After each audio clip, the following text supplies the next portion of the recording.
శ్రీ దేవి భాగవతం 27వ అధ్యాయం.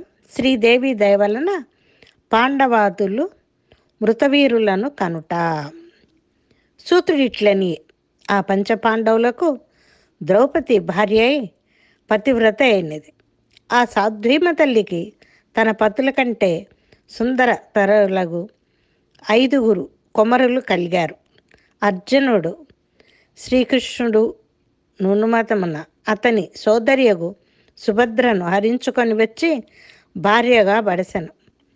మహాభారత యుద్ధమందు సుభద్రకు జనించిన అభిమన్యుడు ద్రౌపదేయులను వీరస్వర్గం అలంకరించిరి. ఆ సమయమున అభిమన్యుని భార్య ఉత్తర నిండు చూలాలుగా ఉండెను.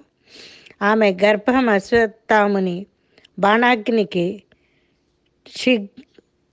క్రాగి మృత శిశువును కనెను. అప్పుడు శిష్ట రక్షకుడు శ్రీ వాసుదేవుడు తన లోకాద్భుత ప్రతాపమును చూపించి అశ్వత్థామ బాణాగ్నికి దగ్ధుడైన తన మేనల్లుని కొడుకునకు మరల ప్రాణము పోసెను.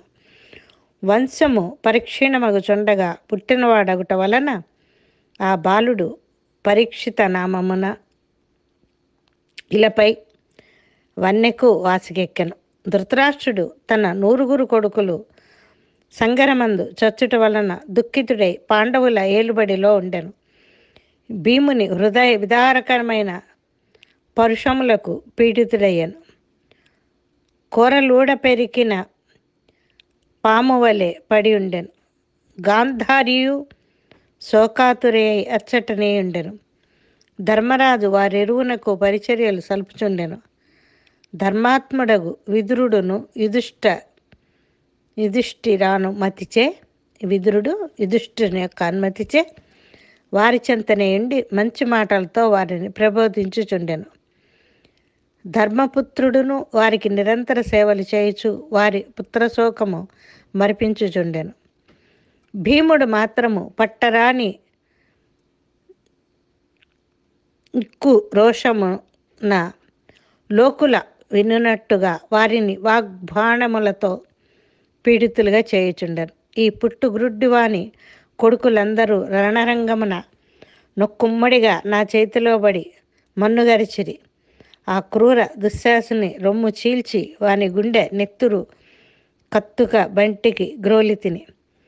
ఆ కుచ్చితాలమారి గ్రుడ్డివాడిప్పుడు మేమిప్పుడు ధర్మపిండమును తలవంచుకొని తినుచున్నాడు. మేము ఇచ్చేటటువంటి అతడు కామము వంటివాడు, వట్టి పనికి మాలిన కుక్క వ్యర్థముగా జీవించుచున్నాడు. భీముడు ఈ రీతిగా ప్రతిదినము పరుషవాక్యములు ధృతరాష్ట్రుని ముందు ఆడుచుండెను.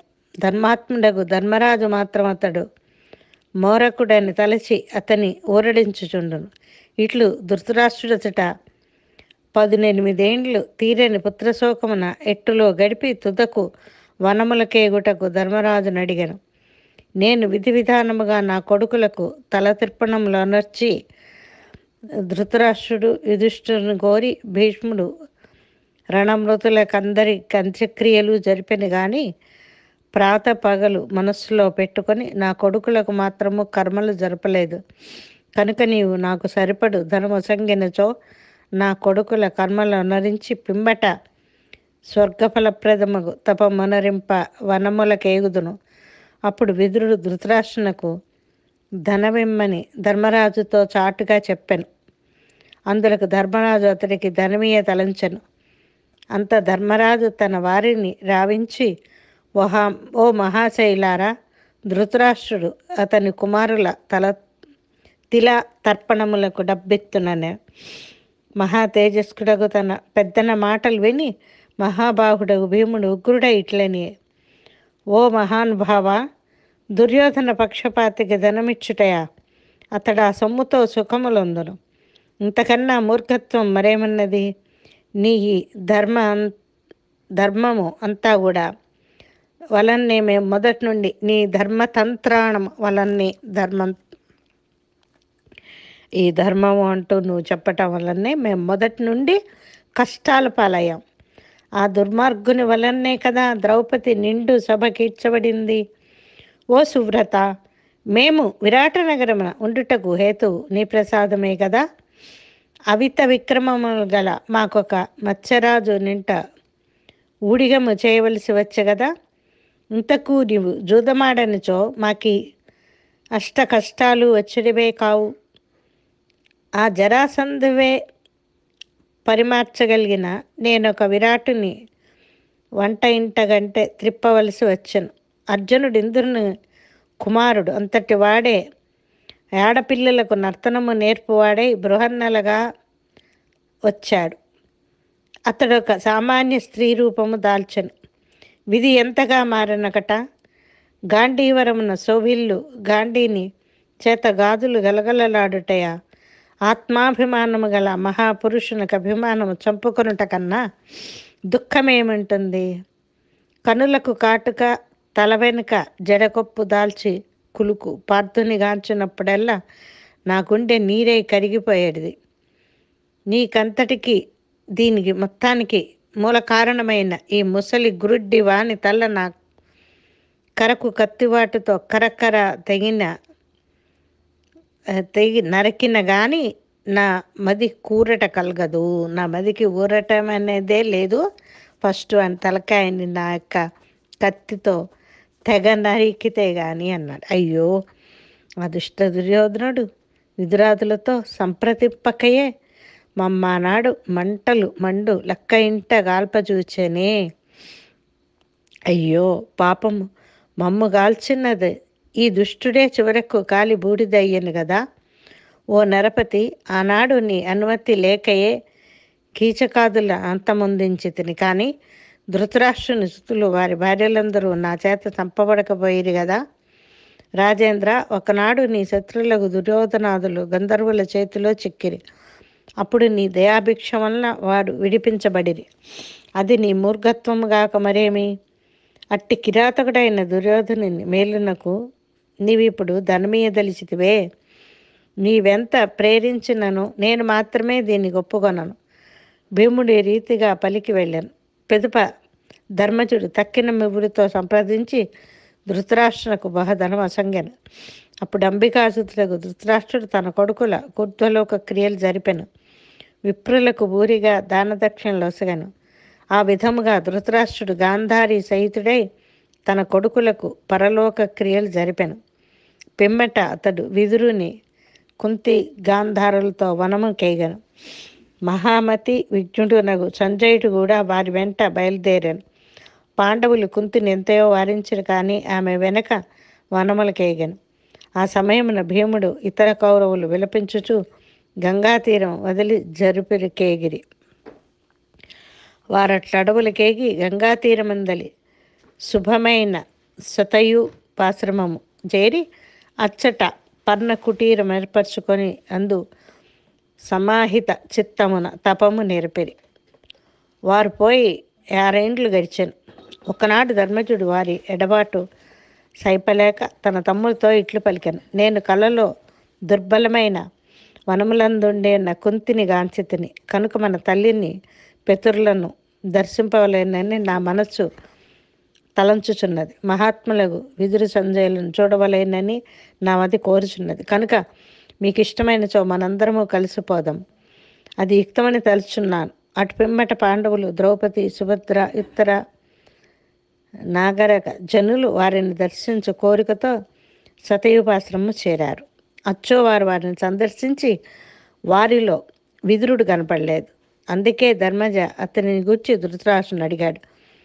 ధృతరాష్ట్రుడు ధర్మజునికి ఇట్లు పలికెను. ఆ విదురుడు నిస్పృహుడు, నిష్పరిగ్రహుడు, విరక్తుడు కాన నెటనో ఏకాంతమున సనాతన తత్వమును తనలో ధ్యానించుచున్నాడు.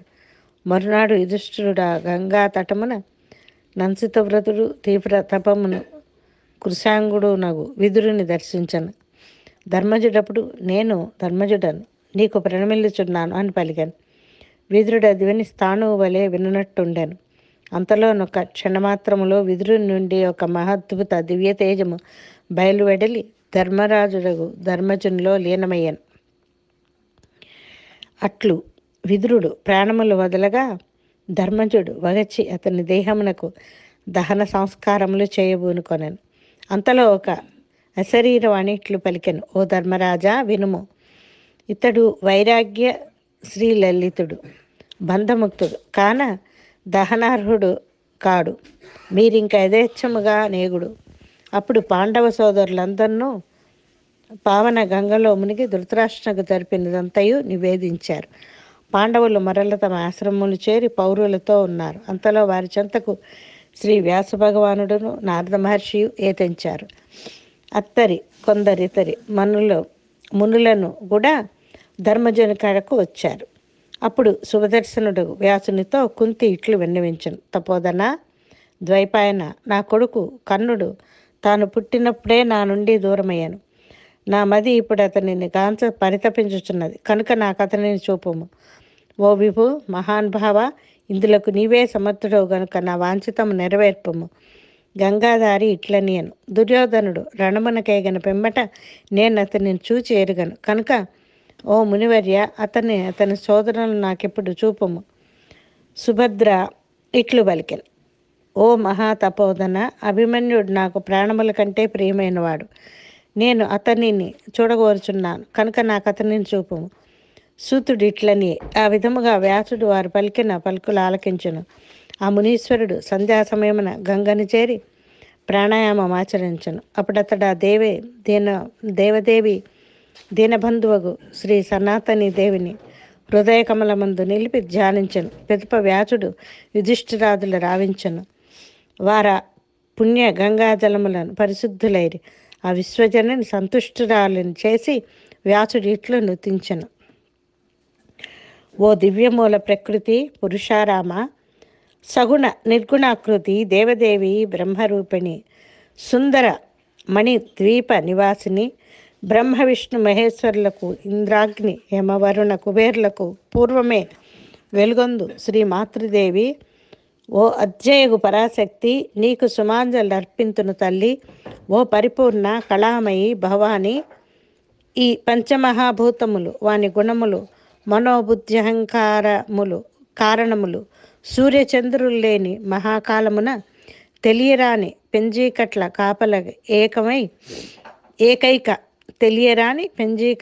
కావలకు ఏకైక మహాజ్యోతిర్మూర్తివై విలసిల్లు దేవి, నీకు సుమాంజలు అర్పింతును. విరాట్ స్వరూపమగు జీవలోకమును హిరణ్య గర్భమయమగు చిత్తమందు నిలిపి యాసమష్టి లింగ శరీరమగు హిరణ్య గర్భతత్వమును సామ్యావస్థలో ఉంచి కల్పము చివరి దాకా నిశ్చల చైతన్య జ్యోతి అయి వెలుగొందు శ్రీదేవి, ఎంత వివేకము ఎరుగజాలను. నీవే ఈ మృత వీరుల చూపింపు. తల్లి, నేను వివేకియు ఎరుగజాలను, నాకేమంత ఇది లేదు, నేనేమి ఎరగదా, నీవే ఈ మృతవీరులను చూపింపు. ఈ వ్యాస స్తోత్రముతో సన్నుతయ్య శ్రీ భువనేశ్వరి దేవి స్వర్గం నుండి మృతవీరుల రావించి ఎక్కడి వారికి చూపాను. అట్లు మరల గనంబడిన తమ తమ వారిని కుంతి, గాంధారి, సుభద్ర, ఉత్తర పాండవులు చూచి ముగ్ధులై శ్రద్ధాంజలి అర్పించారు. పెదప వ్యాసుని అమిత తేజము చేత వచ్చిన వారలు మరల తమ తమ చోటులకు పంపబడిరి. ఇట్లు పాండవులు శ్రీదేవి దయవలన ఇంద్రజాలము వంటి దృశ్యము గాంచరి. తరువాత ఎల్లరూ తమ తమ వాసములకు చేరుకొనిరి. పాండవులట్లు వ్యాసుని కథామృతము శిలువలు రుచి చూచుచు హస్తినాపురానికి వెళ్ళిపోయారు. ఇది శ్రీదేవి భాగవతమందలి ద్వితీయ స్కందమందలి సప్తమాధ్యాయం. త్రివేటన చుకినో భవంతు. సర్వం శ్రీయమ్మ పాదారవిందార్పణమస్తు.